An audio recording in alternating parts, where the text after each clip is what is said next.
Hello friends, welcome back to back my channel. So कैसे हैं आप सभी? आई होप आप सब बहुत अच्छे होंगे और मैं भी बहुत अच्छी हूँ। और आज जो मैं वीडियो लेकर आई हूँ वो बहुत ही इंटरेस्टिंग टॉपिक पर है वो वीडियो। जैसा कि सबसे पहले तो मैं आप लोगों को थैंक यू बोलना चाहूंगी कि इससे पहले जो मैंने वीडियो अपलोड किया है आप लोगों ने उसे काफी पसंद किया है, काफी प्यार दिया है एंड उसके व्यूज बहुत अच्छे गए हैं, वीडियो वायरल गई है और उसके लिए आप लोगों का बहुत बहुत शुक्रिया। एंड आज का जो मैंने इसलिए मैंने ये टॉपिक चूज करके लाया है कि यस, इसकी आप लोगों को ज्यादा जरूरत भी है और ये हर किसी को जरूरत होती है। और इससे पहले भी मैंने इस टॉपिक पर वीडियो डाली थी तो वो भी काफी पसंद किए थे आप लोगों ने। तो आप लोगों की भारी भरकन डिमांड पर ही ये वीडियो है। तो इस वीडियो में एंड तक बने रहिएगा, आपको सीखने को जरूर कुछ ना कुछ मिलेगा, ये मैं दावे के साथ कहती हूँ। और लास्ट में अगर वीडियो आपको अच्छी लगती है तो मेरे चैनल को लाइक शेयर एंड सब्सक्राइब कीजिएगा। सो आज मैं आप लोगों को बता दूं, मैं आज आप लोगों के साथ ना इस बुक को ऐसे में तो ये उल्टी दिखेगी, मैं पढ़ के ही बता देती हूँ। आपके अवचेतन मन की शक्ति, इस बुक की कुछ बातें बताने वाली हैं जिसे कि मैं खुद रीड करती हूँ और मुझे ये अच्छी लगी। मुझे ऐसा लगा कि ये आप लोगों के साथ मुझे शेयर करना चाहिए।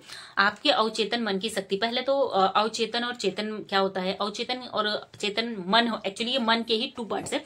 इसके बारे में मैं आपको इसी वीडियो में थोड़ा सा आगे बताती हूँ, अभी कुछ और बताना चाह रही हूँ। तो ये आपके अवचेतन मन की शक्ति बुक है जो कि डॉक्टर जोसेफ मर्फी की है और ये बहुत बढ़िया बुक है। मैंने इसे 2 से 3 बार पढ़ लिया है और अभी भी मैं इसे पढ़ती हूँ। जब भी मुझे ऐसा लगता है कि नहीं मुझे पढ़ना चाहिए तो मैं एक ना एक टॉपिक रैंडमली निकालती हूँ, पढ़ती हूँ। आज भी मैं एक पढ़ रही थी तो मुझे मिली। तो आज का जो टॉपिक है जो मुझे अच्छा लगा, मुझे ऐसा लगा आप लोगों के साथ शेयर करना चाहिए, वो है अवचेतन मन की चमत्कारी शक्ति। अब मैं आप लोगों को पहले ये बता दूं अवचेतन क्या होता है और चेतन क्या है। एक्चुअली हमारा जो ब्रेन होता है, माइंड होता है, ये उसी के 2 पार्ट्स होते हैं। एक होता है चेतन मन और एक होता है अवचेतन मन। जैसा कि एक को बोलते हैं कॉन्स्टिडेंट माइंड और एक को बोलते हैं सब कॉन्स्टिडेंट माइंड। तो जो अवचेतन मन होता है ना वो हमारा ऑल टाइम चालू रहता है, हम सोए भी रहते हैं ना तो भी वो वर्क करता है। और वो चेतन मन से ज्यादा, कॉन्स्टेंट माइंड से ज्यादा पावरफुल होता है, कैचअप होता है, उसकी मेमोरी ज्यादा होती है। तो वही बताया गया इस वीडियो में कि आपके इसकी जो हेडलाइन ही है ये चैप्टर की, आपके अवचेतन मन की चमत्कारिक शक्ति। तो चलो पढ़ते हैं और देखते हैं क्या चमत्कार है। आपका अवचेतन मन आपके शरीर की सभी महत्वपूर्ण प्रक्रियाओं को नियंत्रित करता है और सभी समस्याओं के उत्तर भी देता है। बातें अगर समझ में आई हो तो जो हमारा पूरा शरीर है, पूरी बॉडी है, पूरा सिस्टम है, इसको कंट्रोल करने का काम हमारा ब्रेन ही करता है। ठीक है। अवचेतन मन की चमत्कारिक शक्ति अतुलनीय और असीमित है, जिसकी कोई तुलना नहीं की जा सकती है और जिसकी कोई सीमा नहीं है। तो इतनी सारी तो इसकी चमत्कारिक शक्तियां हैं। आपका अवचेतन मन आपको प्रेरित और मार्गदर्शन देता है, जो आपका अवचेतन मन होता है। लाइक कि अगर हम थोड़ा सा लॉ ऑफ अट्रैक्शन के बारे में समझें, पढ़ें, जानें और उस तरीके से उसे अपनी लाइफ में अप्लाई करें तो हम जो ये परेशान होते हैं, फ्रस्ट्रेट होते हैं, डिप्रेशन में जाते हैं, ये सारी चीजों से, ये सारी प्रॉब्लम से बच सकते हैं। ये मैं आपको आगे बताऊंगी कैसे, बस अभी आप थ्योरी सुनते जाइए। यह यादों के भंडार से महत्वपूर्ण तस्वीरें और दृश्य निकाल कर लाता है और आपका अवचेतन मन दिल की धड़कन, रक्त संचार को नियंत्रित करने का काम करता है। सारे काम कर रहा है ना। यह पाचन और उत्सर्जन को भी सुचारू बनाने का कार्य करता है।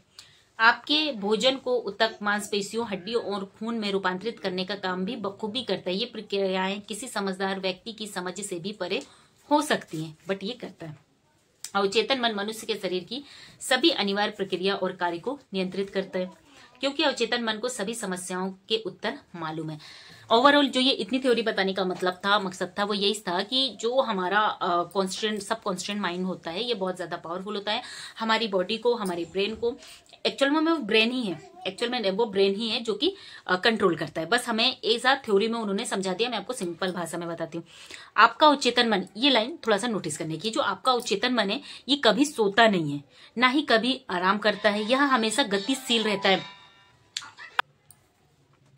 आपको भी अवचेतन मन की चमत्कारिक शक्ति का पता चल सकता है यदि आप सोने से पहले कहें कि आप किसी विशिष्ट चीज को प्राप्त करना चाहते हैं। आपको यह जानकर खुशी होगी कि इसके बाद आपके अंदर अद्भुत शक्तियां सक्रिय होकर मन चाहे परिणाम की ओर ले जाएंगे।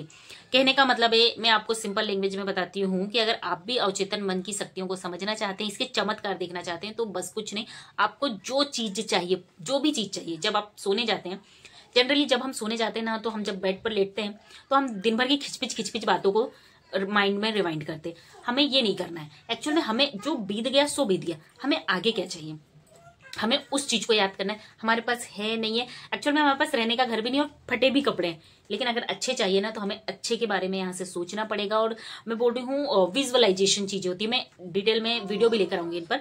तो विजुअलाइज करो, आप जब सोने जा रहे हो, भले चटाई से सो रहे हो, चटाई पे सो रहे हो, लेकिन विजुअलाइज करो कि एक आलीशान बेड है, ये होता है विजुअलाइजेशन। ये होता है अपने माइंड को, यदि आप सोने से पहले कहे कि आप किसी विशिष्ट किसी भी चीज को जो भी पाना चाहते हैं, जानकर खुशी होगी कि अद्भुत शक्तियां सक्रिय हो जाएंगी। फिर वो क्या, जब आप सो भी जाएंगे ऐसा सोचते हुए, तो आपका जो सब कॉन्स्टिट्यूएंट माइंड है वो फिर इस पे वर्क करना चालू कर देगा, क्योंकि वो तो आराम करता नहीं है, वो तो सोता नहीं। आप एक अच्छी कमांड देके, हम कंप्यूटर में कमांड देते हैं, सी डॉस एम डॉस, इस तरीके से जो कंप्यूटर में होती है ना कमांड दी जाती है, फिर वो परफॉर्म करता है वर्क। तो बस इसी तरीके से सोने से पहले हमें हमारे ब्रेन को भी कमांड देनी है और कमांड देके सो जानी है। अब वो उसका काम है, ये भी नहीं सोचना है कि ये कैसे करेगा, ये उसका काम है, उससे सोचने दो, आपको सोचने की जरूरत नहीं है। यहाँ शक्ति और बुद्धिमानी का ऐसा स्रोत है जो आपके सीधे सर्वशक्तिमान जो विश्व को पता चलाती है। मतलब आपको सीधा ये आपके काम, मतलब कुछ ज्यादा ही थियोरेटिकल बातें हो जाएंगी फिर। बस ये कि आपको कमांड देनी है और रिलैक्स होकर सो जाना है, और ऐसा एक दिन नहीं करना है। और ये भी मैं नहीं कहूंगी कुछ टाइम से, क्योंकि अगर आप 20 साल के हैं तो 20 साल से पहले की लाइफ में जाकर देखिए, और अब 20 साल के हो तब आपको इस बात के बारे में पता चल रहा है। तो सोचो इससे पहले आप टोटली इसके जस्ट अपोजिट वाली लाइफ जी रहे थे, जस्ट अपोजिट वाले लोगों से सुन रहे थे, क्योंकि उन्होंने भी अपने से पहले वालों से सुने, तो वो जो बता रहे थे आप उन चीजों पर वर्क कर रहे थे। तो अब अपनी मानसिकता, अपनी सोच को बदलिए, आपकी लाइफ बदल जाएगी। अवचेतन मन जीवन की पुस्तक। आप जो भी अवचेतन मन पर विचार, विश्वास, राय, सिद्धांत उकेरते हैं, वे परिस्थितियों, स्थितियों और घटनाओं के रूप में प्रकट हो जाते हैं। आप अंदर जो लिखेंगे उसका बाहर वही अनुभव होगा। आपके जीवन में दो पहलू हैं, यथार्थवाद और कल्पनावादी। ठीक है, दृश्य और अदृश्य, विचार और अभिव्यक्ति। क्योंकि कहने का ये मतलब है सिंपल भाषा में कि आप अपने आप को जैसा देखना चाहते हैं, आप अपनी लाइफ को जैसा देखना चाहते हैं, अगर अपने माइंड में वैसा सोचना ही चालू कर देंगे, ये सोच के नहीं, सोचने से क्या होता है, तो सोचने से ही होता है एक्चुअली में। बिलीव कीजिए मेरी बात पे, सोचिए, और एक दिन नहीं, रोज सोने के टाइम में सोचिए। मैं तो बोल रही हूँ एनी टाइम सोचो, जरूरी नहीं कि नहीं दिन भर नेगेटिव सोचेंगे बस सोने टाइम सोचेंगे, ऐसा नहीं। अगर आपको इन बातों के बारे में पता चल रहा है तो आपको ना टोटल फोकस्ड होकर सोचना है कि जब भी कोई नेगेटिव थॉट आ रहा है ना, तो वहां पे खुद को रोकना है और बताना है नहीं, ये मेरे काम की चीज नहीं है, मुझे ये काम करना। कुछ भी एक अफर्मेशन बना लो, कुछ भी एक वर्ड्स बना लो, उसे रिपीट करते जाओ, जो चीज चाहिए उसके बारे में बोलते जाओ। झूठ मूठ में ही देखो, सपने होते ना रंगीन वाले कि नहीं मतलब मुझे तो हेलीकॉप्टर मिल गया, ये मजाक था, लेकिन हाँ जो चाहिए वैसा सोचो, जैसी जिंदगी चाहिए वैसी कमांड दो, और धीरे धीरे हो जाती। जैसे यहाँ एक लाइन लिखी हुई है, अमेरिकी दार्शनिक राल्फ वॉल्डो इमर्सन ने कहा था, मनुष्य वही बन जाता है जो वह दिन भर सोचता रहता है। ठीक है, आप जैसा सोचते रहेंगे आप वैसे ही बन जाएंगे। और ये कितने बड़े अमेरिकी दार्शनिक बोल रहे हैं, तो मतलब हल्की बात तो है नहीं। तो मैं आप लोगों को एक एग्जांपल और दूंगी कि अवचेतन मन की उपचार शक्ति। अगर यहाँ तक कि मतलब इस बुक का ये दावा है कि अगर आप किसी भी गंभीर से गंभीर बीमारी से ग्रसित हैं, लेकिन अगर आप इस तरीके से लॉ ऑफ अट्रैक्शन को फॉलो करते हैं और चीजों को समझते हैं, तो आप अपनी इस बीमारी से भी छुटकारा पा सकते हैं। तो चलो पढ़ते हैं थ्योरी में क्या लिखा है। अवचेतन मन की उपचार शक्ति। अवचेतन मन की उपचार शक्ति का सबसे विश्वसनीय प्रमाण व्यक्तिगत उपचार है। ठीक है, अफर्मेशन से, विजुअलाइजेशन है, यहाँ तक कि आपको अपने अंदर में बिलीव लाना पड़ेगा। हम डॉक्टर के पास भी जाते हैं और डर लगता है ना कि ऐसा है ऐसा ऐसा है, तो रिजल्ट वही निकल के आता है। तो यही बात है, अगर कुछ है भी तो खुद पे बिलीव रखो। ऐसा नहीं जब आप यहाँ से अच्छा सोचेंगे कि नहीं कुछ नहीं है, तो एक टाइम ऐसा आता है कि चीजें सच में कुछ नहीं होती। 40 साल पहले मुझे चर्म रोग हुआ, मैंने बहुत अच्छे डॉक्टरों को भी दिखाया और सबसे आधुनिक उपचार भी अपनाया, लेकिन किसी से भी फायदा नहीं हुआ, चर्म रोग बिगड़ता गया। फिर एक दिन मनोवैज्ञानिक ज्ञान रखने वाले एक धर्मगुरु ने मुझे भजन का गुण मतलब समझाया। उन्होंने मेरा ध्यान इस वाक्य की तरफ दिलाया कि आपकी पुस्तक में मेरे सभी अंग हैं, आपकी पुस्तक में ही मेरे सभी अंग जो लगातार बनाए गए, जब उनमें से कोई भी नहीं था। पुस्तक का मतलब मेरा अवचेतन मस्तिष्क, ठीक है, जिसने एक छोटी सी मूल कोशिका से मेरे सभी अंग बनाए। जाहिर सी बात है, जब एक जिंदगी का बोलते हैं ना, हमारा शरीर जो है विभिन्न उत्तकों से मिलकर बना हुआ है, विभिन्न कोशिकाओं से, उत्तकों से कोशिकाएं बनी है, इन कोशिकाओं से हमारा शरीर बना है। तो ये तो ब्रेन भी तो एक उत्तक ही है। तो पुस्तक का मतलब मेरा अवचेतन मस्तिष्क, जिसने एक छोटी सी मूल कोशिका से मेरे सभी अंग बनाए हैं। छोटी छोटी उत्तक मिलकर, छोटी से छोटी उत्तक, कई उत्तकें मिलती हैं तो कोशिकाएं बनती है, और कोशिकाओं से ये पूरा शरीर बना है। ये तो आप लोगों ने पढ़ा ही होगा 10th में, 9th में, 11th में, 12th में, तो आप रिलेट कर सकते हैं कि हवाई बातें नहीं हो रही है। ठीक है, मेरे अवचेतन मन ने मेरे शरीर को बनाया है, इसलिए यह इसे दोबारा बना सकता है। और अंतर्निहित आदर्श रूपरेखा के अनुरूप उपचार करता है। मतलब ये बहुत अंतर्निहित हो गई कि मतलब अंदरूनी तौर पर ये जब ऑलरेडी उतक से मेरा शरीर बना हुआ है, उतक से कोशिकाएं बनी, कोशिकाओं से ये शरीर बना है, तो अगर वापस से अगर उन्हें ये प्रॉब्लम हुई है, क्योंकि उन्होंने बहुत डॉक्टरी इलाज करा चुके थे, उन्हें कोई आराम नहीं मिल रहा था, तो ये वापस से बना सकता है। और ये बात तो आप लोगों को भी पता है कि सेल्स कभी खत्म नहीं होती, वो बनती जाती, कुछ सेल्स नष्ट होती हैं, फिर कुछ वहां नहीं बनती हैं, कुछ नष्ट होती हैं, फिर कुछ नहीं बनती है, तो सेल्स तो लाइफ टाइम बनती है, जब तक जिंदगी है तब तक बनती है। तो इन्होंने वही चीजों को अपनाई कि नहीं, जब मेरा मस्तिष्क पहले ही से बनाया है तो ये दोबारा भी बना सकता है। अब उन्होंने इन बातों को अच्छे से दृढ़ निश्चय किया।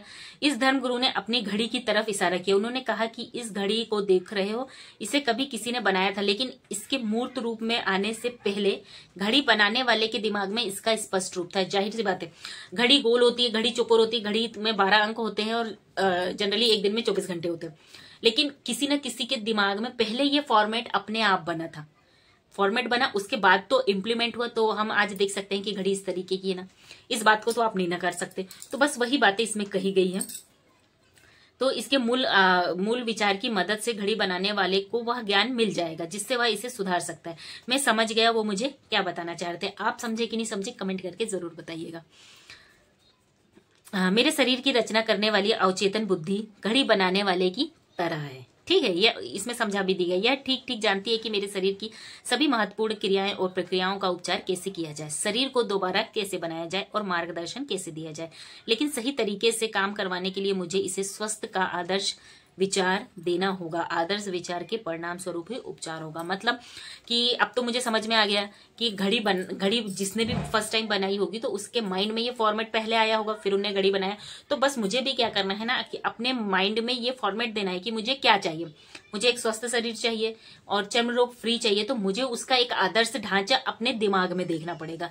अगर आप मेरी बात को समझ पा रहे हैं तो प्लीज कमेंट करके बताइएगा, और इससे रिलेटेड आगे भी वीडियो चाहते हैं तो भी कमेंट कीजिएगा। अगर आप लोगों को थोड़ी भी मेरी बातें समझ में आ रही हैं तो मुझे अपने माइंड को एक विचार देना पड़ेगा, एक कमांड देना पड़ेगा। सबसे पहले तो मुझे नहीं भी है, यहाँ चर्म रोग था वो है भी, लेकिन उन्हें वहां पे क्या देखना है, सिंपल लैंग्वेज में मैं आपको बताऊं कि नहीं ये एकदम क्लीन हो चुका है, एकदम अच्छा हो चुका है, ये देखना भी है। आंख से देखने पर दिख रहा नहीं है जख्म, लेकिन आप मन की आंखों से देखो कि नहीं वहां कुछ नहीं है, ये बताया जा रहा है। तो आज का वीडियो मैं यही एंड करती हूँ, और मैंने आप लोगों को समझाने की एक बहुत सिंपल और एक अच्छी कोशिश की है। अगर आप लोगों को मेरी बातें समझ में आई है तो बताइएगा, मैं आगे इसी तरीके की वीडियोस आप लोगों के लिए लाती रहूंगी। क्योंकि मैं आज इसे पढ़ रही थी तो मुझे ऐसा लगा कि यस, मुझे ये बातें आप लोगों के साथ शेयर करना चाहिए, तो मैंने आप लोगों के साथ शेयर किया। क्योंकि आज के टाइम में ना लोग बहुत ज्यादा उलझे हुए हैं, सॉल्यूशन उनके खुद के पास है, लेकिन वो इधर उधर ढूंढ रहे हैं और उन्हें मिल नहीं पा रहा। कहते हैं ना मन के अंदर झांको, तो मन के अंदर झांकने वाली ही एक बात है ये, और ये चीजें एक दिन में होती भी नहीं है। आप जब इन चीजों को समझोगे, जब आपके अंदर की नेगेटिविटी हटेगी तो पॉजिटिविटी को जगह मिलेगी। सोचो ऑलरेडी कोई जगह भरी हुई है, वहां पे आप और चीजें डालोगे तो वो तो आएगी नहीं। पहले जो वहां पे वेस्टेज है उसे निकालना पड़ेगा, फिर जो अच्छी चीजें वहां पे रखना पड़ेगा। तो इसमें थोड़ा टाइम लगेगा, क्योंकि जब एक ही दिन आज आपको पता है तो आज ही तो आप कर नहीं सकते, तो थोड़ा सा टाइम दीजिएगा, बिलीव कीजिएगा खुद पर।